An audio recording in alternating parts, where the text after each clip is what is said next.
Of all, before any questions, I really want to thank the staff at the Devaney Center for doing an unbelievable job of getting the arena ready after a long weekend of volleyball on Friday, Saturday, and it's you very much appreciated for them to put in that hard work to get this ready. I thought it was a really fun idea to come out here and play in this environment in the Devaney Center, where there's obviously a lot of great memories in this building, and it wouldn't be possible without the staff at the Devaney Center. So I just really wanted to make sure that they understand how much we appreciate their hard work, and also want to thank the fans for coming out here. And Sunday, a beautiful day out here. It's going to start turning, getting cold, and for them to come out the way they did today and support this team says a lot. It says everything you need to know about Husker Nation. So just very appreciative of the staff, and also for the fans for coming out and giving us a great environment out there today. I just think the guys responded to their, first quasi-test in front of fans. Yeah, I thought it was good. We just really wanted to break up the monotony. I mean, these guys are so sick of being in the same, the practice facility, going out there, beating on each other day after day. Everybody knows the plays.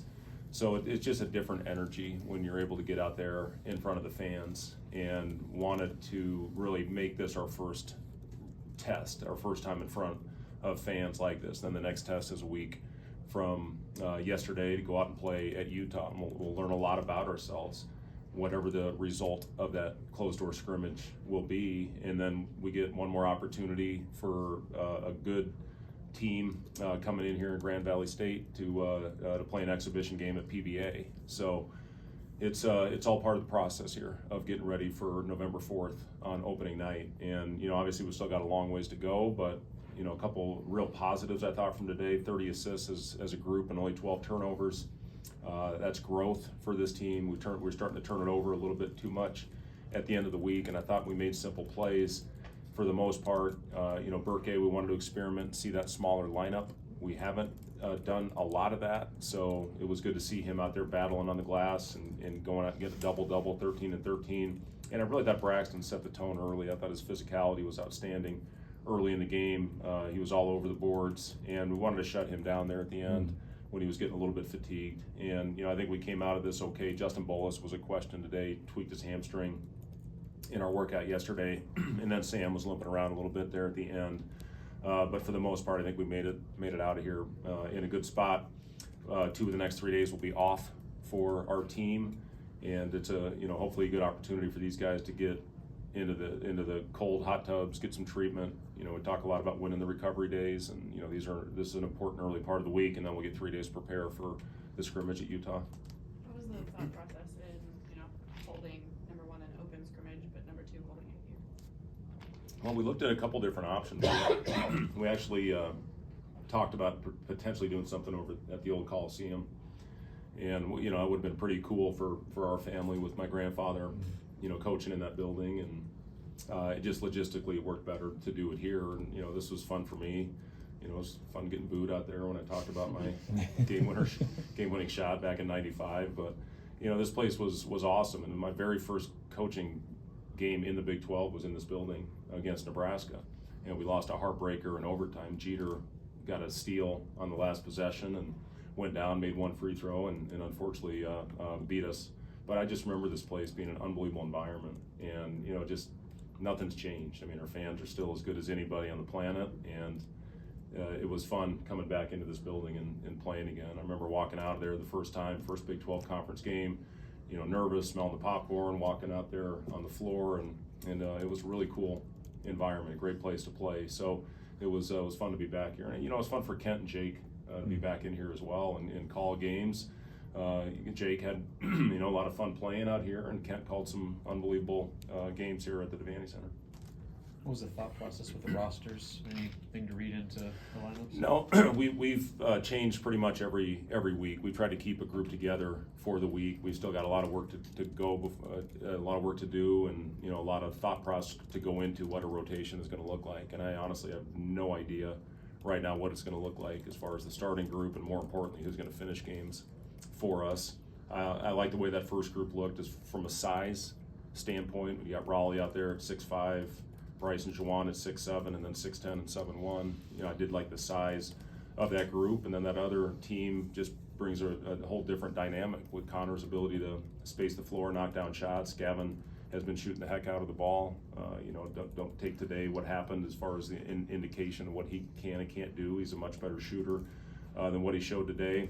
And then you look at guys like Kale and Braden Frager and Nick Janowski. Those guys have made huge strides for us as we've gone along and as they've gotten more used to the system. Kale was a rock star. He was one man away from a rotation last year, and he's going to be fighting for minutes out there this season. And our freshmen, I'm telling you, I've been really impressed with them. Are they going to be out there? Once the regular season starts, I don't know at this point, but they're making it hard on me because they've both shown flashes of going out there and being able to give us productive minutes. What does a bigger lineup like that allow you to do? Well, I think one thing that I'm excited about with this group is I do think we have great versatility, and there are times where we can play bigger. And you saw the lineup where we were out there with the smaller, more skilled lineup as well. And even with our fives, Andrew Morgan gives you a completely different dynamic than what Braxton does out there, but both very effective and guys that are both going to give us minutes. Justin Bolus is going to be fighting for time as well. He gives us athleticism out there at that spot, and if we do have foul trouble or anything happens, he's got to be ready to go out there and give us minutes as well. So I've been really impressed with this group. They've just competed it every single day, and these guys are going to make it hard. I talked last year a lot about my biggest challenge is going to be who was going to be on the floor, and we figured it out. And some good players didn't play a lot of minutes last year, and we're probably going to have the same situation with this group. Fred, can you talk about when Connor went on that heater towards the end of the first half, just when he gets into that rhythm, what that can do for you guys this year? Yeah, Connor's got a really quick release. He knows the league. He's had some really good moments. He set an all-time record as a freshman for three-pointers made at Wisconsin, and he was on the all-freshman team that first year. So when he gets it going, it's fun. It's fun to see, and I thought our guys did a really good job of finding him within the flow of our offense. And then I was really proud of that great team in the second half, being down double digits and cutting that thing down to whatever it was, 6 or 7. And then the red team responded. And we've talked a lot about that, how we're going to handle the adversity, how we're going to handle runs over the course of the game. And I thought both teams had stretches where they did a nice job with it. And then I thought Gray rushed it a little bit there, trying to get it all back at once, where early in the second I thought that ball was really moving around and finding the right guys. So yeah, it's a team again that I've really enjoyed. We're growing, we're moving in the right direction, but we still got a long ways to go.